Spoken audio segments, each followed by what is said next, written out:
रत्न करंडक श्रावकाचार में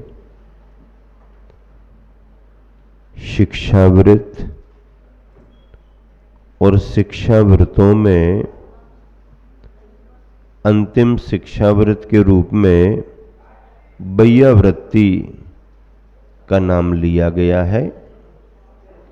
और बैयावृत्ति की परिभाषा में आचार्य महाराज ने दान के लिए बैयावृत्ति कहा है। और दान की व्याख्या में जैन परंपरा में प्रकार का चतुर्विध दान विशेष रूप से कहा है। दान 4 प्रकार, 4 संग को दीजिए। अब 4 संघ कौन कौन से हैं? वैसे तो देश में बहुत संघ हैं अभी, और उनमें से 4 संघ कौन से छांटें कि उन्हीं को दान देना बाकी को नहीं देना? नहीं, 4 संघ का मतलब है संघ समूह के रूप में तो 100, 200, 400 संघ मिल जाएंगे, लेकिन वो संघ एक ही माना जाएगा। 4 संघों की चर्चा समोसरण को ध्यान में रख करके होती है। मुनि जो भी है, मुनि समुदाय, मुनि समूह, मुनि समाज, एक संघ। आचार्य उपाध्याय साधु तीनों रहेंगे उसमें। मुनि समाज दिगंबर मुनियों के आचार्य उपाध्याय साधु के रूप में एक संघ। फिर आरिका, जहाँ भी हो देश में किसी भी संघ की हो, वो आरिकाओं का एक संघ, उनकी अवस्था, उनकी मुद्रा। फिर श्रावक। अब श्रावक का मतलब चाहे पूरब का हो, चाहे पश्चिम का हो, चाहे उत्तर का हो, और चाहे दक्षिण का हो, कहीं का भी हो, अगर दिगंबरत्व के रूप में देव शास्त्र गुरु को मानने वाला है तो उस श्रावक समाज का एक संघ। क्या? दिगंबराः सर्वे सहोदराः। दिगंबर आमनाय के जितने भी विचारक हैं वो सब हमारे सहोदर, हमारे बंधु माने जाते हैं, क्योंकि आमनाय एक है, तत्व एक है, विचारधारा एक है, देवशास्त्र गुरु का स्वरूप एक है। स्वरूप एक है, पूजन की पद्धतियों में अंतर है, पर स्वरूप तो सबने एक सा माना है, तो उन्हें सहोदर कहा जाता है। अभी अलग जी ने दक्षिण भारत की कितनी अच्छी बातें बताई, विशेष विशेष बिंदु बताए, सदलगा को लेकर के बताए, महावीर भैया को लेके बताए जो वर्तमान में मुनि उत्कृष्ट सागर जी हैं। तो ये दक्षिण की बात हो गई। हम लोग चतुर्मास और बिहार करके आए, महाराष्ट्र में रह के आए, उत्तर प्रदेश में भी गए। सूरीनगर से राकेश जी आए हुए हैं दिल्ली से, तो उनके सूरीनगर के मंदिर के दर्शन भी किए। अभी भी भगवान जी याद आ रहे हैं। बड़ा अच्छा सफ़ेद पाषाण की प्रतिमा है, विशेष इटालियन मार्बल की, और बड़ी कॉलोनी है। वहाँ से होकर के बड़ौत गए थे, यूपी में कई जगह बिहार किया, चतुर्मास वगैरह। तो अब वो है। अब अपने मध्य प्रदेश की बात करो, अपने काय को कहो मध्य प्रदेश कहो, अपना तो फिर राजस्थान भी है, अपना गुजरात भी है, महाराष्ट्र भी है, सभी अपना है ना। और अपना कोई भी नहीं है, मानो तो सब अपने हैं। एक विचारधारा, आंख बंद करके विचार करो तो ये सोचो कि हमारा कोई नहीं है, और आंख खोल करके विचार करो तो ये विचार करो कि सब हमारे हैं। खुली आंख में सब हमारे हैं और ध्यान में हमारा कोई नहीं है। तो ऐसे 4 संघ, मुनि, आरिका, श्रावक, और चौथे नंबर का संघ कौन सा? श्राविका। अब श्राविका दक्षिण की होगी तो उसका दक्षिण का परिधान रहेगा। दक्षिण में कर्नाटक, महाराष्ट्र दोनों आते हैं, आंध्रा वगैरह, वहाँ का परिधान रहेगा। उत्तर भारत की श्राविका होगी, यहाँ का परिधान रहेगा। राजस्थान की होगी, उसका। पंजाब में कोई जैनी श्रावक श्राविका है तो श्राविका जैनी श्रावक वहाँ का परिधान। सभी परिधान से कोई फर्क नहीं पड़ता है, हमारी परंपरा आचार और विचार की एक रूपता से चलती है। तो इस तरह से अब देखो चतुर्विध संघ, और ऐसे चतुर्विध संघ को 4 प्रकार का दान दें।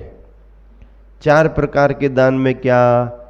आहार आदि 1, औषधि 2, फिर उनको अपना धर्म ध्यान करने के लिए उपकरण, आवश्यक सामग्री, चटाई भी है, पाटा भी है, चौकी भी है, ग्रंथ भी है, ग्रंथ को रखने के लिए व्यवस्थित वो भी है, बेष्ठन सुरक्षित रखने के लिए अलमारियां हैं, मंदिर के साधन, पूजन पाठ के उपकरण, ये सब उपकरण दान में आते हैं।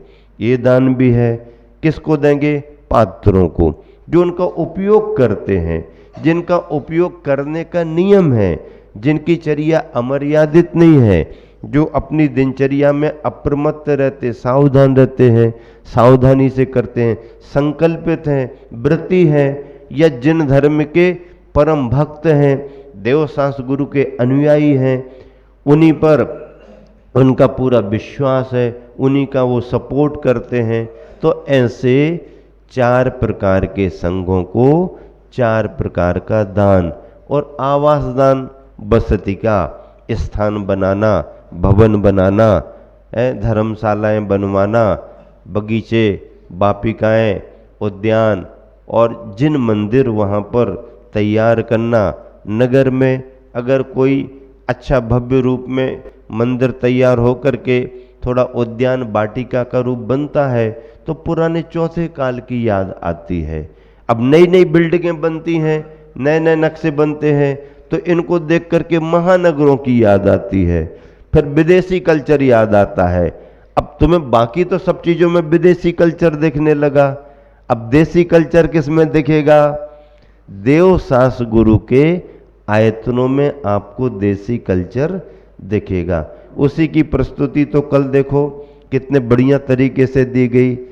पूजाएं तो हम लोगों ने कई बार देखी, बहुत देखी, लेकिन उनको संकेत भी दिया कि पूजा तो थोड़ी सी करी और आपने ये सब ऐसा वैसा बहुत सारा दिखाया, मतलब सब्जी थोड़ी सी रही और बघार तुम्हारा ज्यादा हो गया। तो अब हंसने लगते, महाराज जी क्या करें, अब वो सीढ़ियाँ मिल गई, ये मिल गई, वो मिल गई, ये देखा वो देखा। तो सीढ़ियों पर उसको देख करके प्रस्तुति करना वो भी कठिन है, उसमें भी अभ्यास चाहिए, लेकिन फिर भी आसान है। पर अपनी थीम बना करके, डायलॉग्स तैयार करके, पटकथा लिख करके, और फिर उसमें जिन गुरुवर की पूजा कर रहे उन गुरुवर के विचारों को लेकर के, उनके चिंतन को लेकर के, उनके उपदेशों को लेकर के, उनके उद्देश्य को लेकर के अगर कोई प्रस्तुतिकरण किया जाए तो मैं समझता हूं पूजन तो अपनी जगह पूजन के रूप में थी, लेकिन उद्देश्य को साकार करना, बड़े मंच पर सबके सामने रखना, ये पूरे गुरुवर के आदर्श के लिए महापूजा के रूप में मानी गई, महापूजा। और बरसों से हम लोगों की भावना थी, सीढ़ियों पर बड़ी पूजा, सक्रिय पूजा तो करने वाले बहुत मिले, पर मन संतुष्ट हम लोगों का नहीं हुआ। गुरुवर की पूजा के नाम पर तो खुशी होती है, लेकिन बाकी प्रस्तुतियों में ऐसा लगता कि इसमें ठीक है, अपनी समाज है, भावनाएं हैं, सबको मंच मिलना चाहिए, करो, लेकिन आध्यात्मिक तरीके से जो आनंद आना चाहिए वो हम लोगों को कम मिलता था। पर कल जो व्रती नगरी पिंडरी की समाज में यहाँ की बाल ब्रह्मचारिणी बहनों ने मेहनत करके, खास करके शालिनी दीदी, खास करके साक्षी दीदी, खास करके तासू और बुलबुल आदि ने जो मेहनत करके, और बड़ी श्राविकाएं जो घरों में हैं, इतने अपने घर गृहस्थी की व्यस्तताओं के बावजूद भी समय निकाल के अभ्यास करके इन्होंने जो प्रस्तुतियां दी, साधना दीदी का तो मार्गदर्शन रहता ही, उनके बिना तो कोई काम आगे बढ़ता ही नहीं है।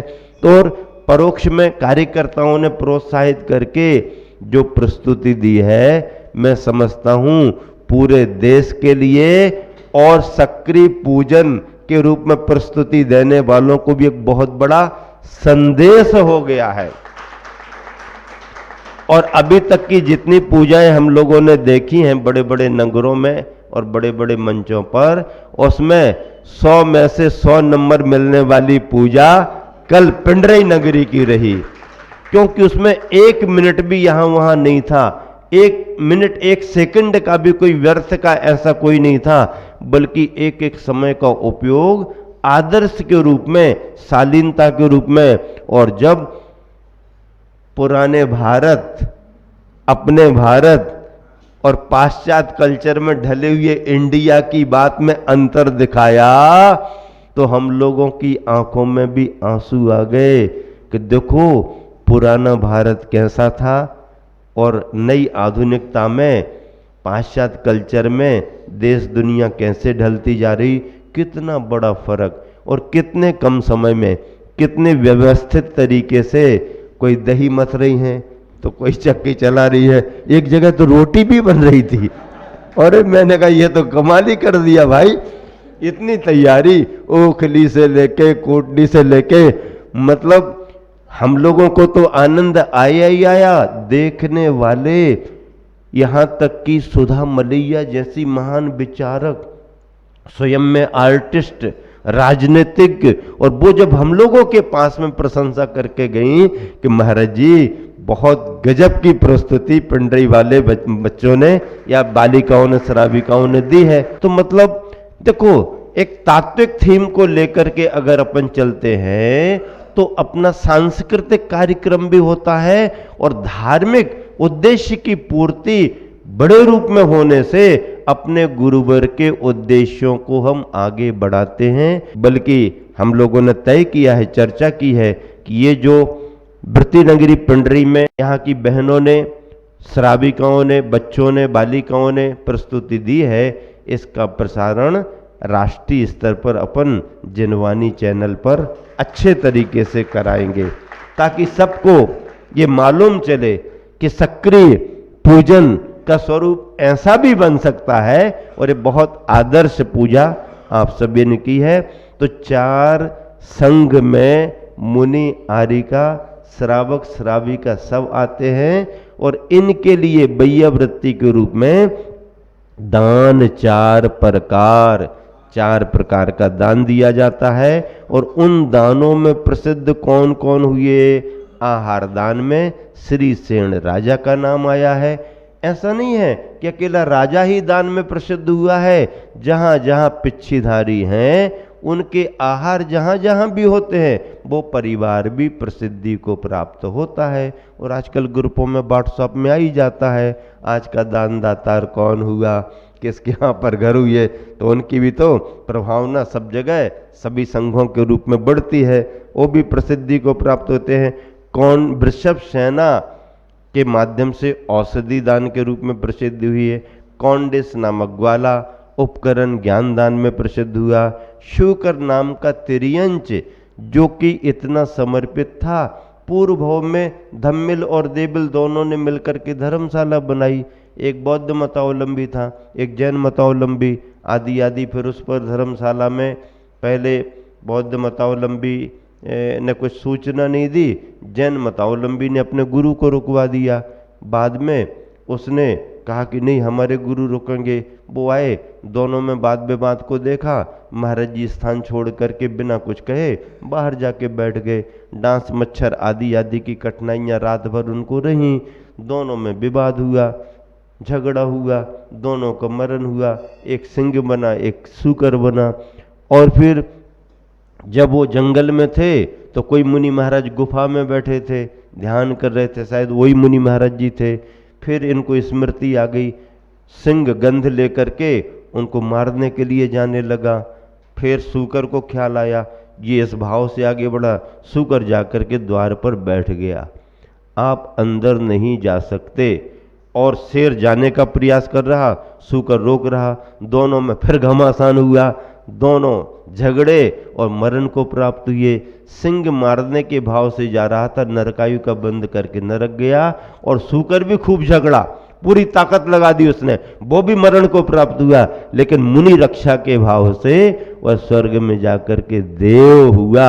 आवास दान, अभय दान, निश्चिंत रहो, हम बैठे हुए, आपको कोई चिंता करने की जरूरत नहीं, ये अभय दान है। ऐसा सुकर 4 प्रकार के ये सभी प्रसिद्धि को प्राप्त हुए।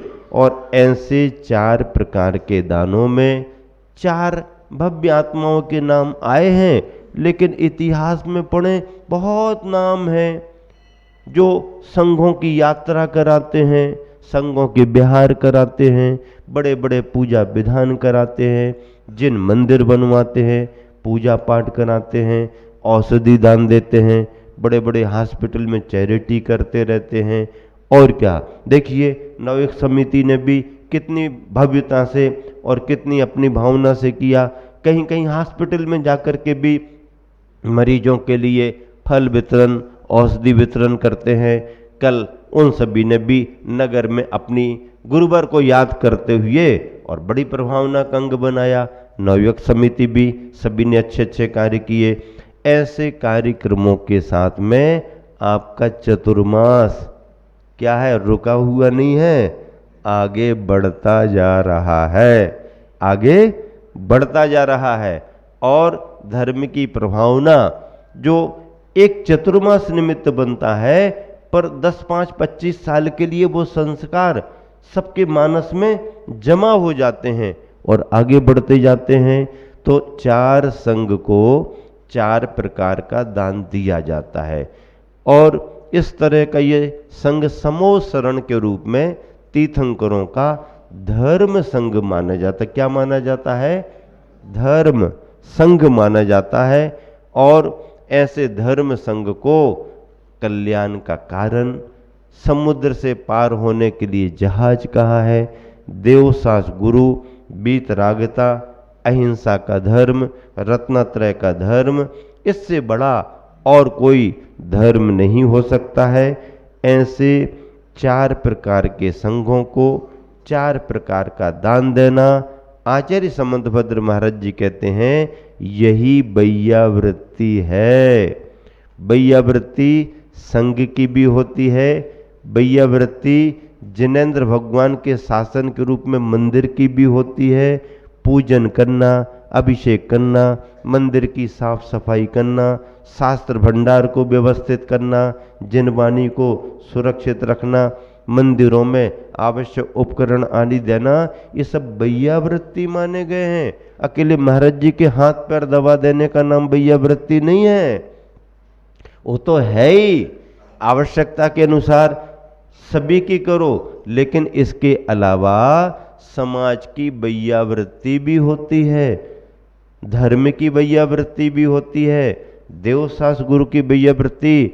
अपने समाज का परिवार कोई उपेक्षित न हो जाए, समाज का कोई भी बंधु सदस्य अपने आप को उपेक्षित न मानने लगे, उसको भी ये लगे हम भी कहीं ना कहीं मंदिर से जुड़े हैं, हम भी कहीं ना कहीं महाराज जी से जुड़े हैं, हम भी कहीं ना कहीं किसी न किसी रूप में संघ से जुड़े हैं। ये संघ की ऐसी व्यवस्थाएं करना समाज और पंचायत की भी जवाबदारी होती है और मुनि संघ की भी जवाबदारी होती है।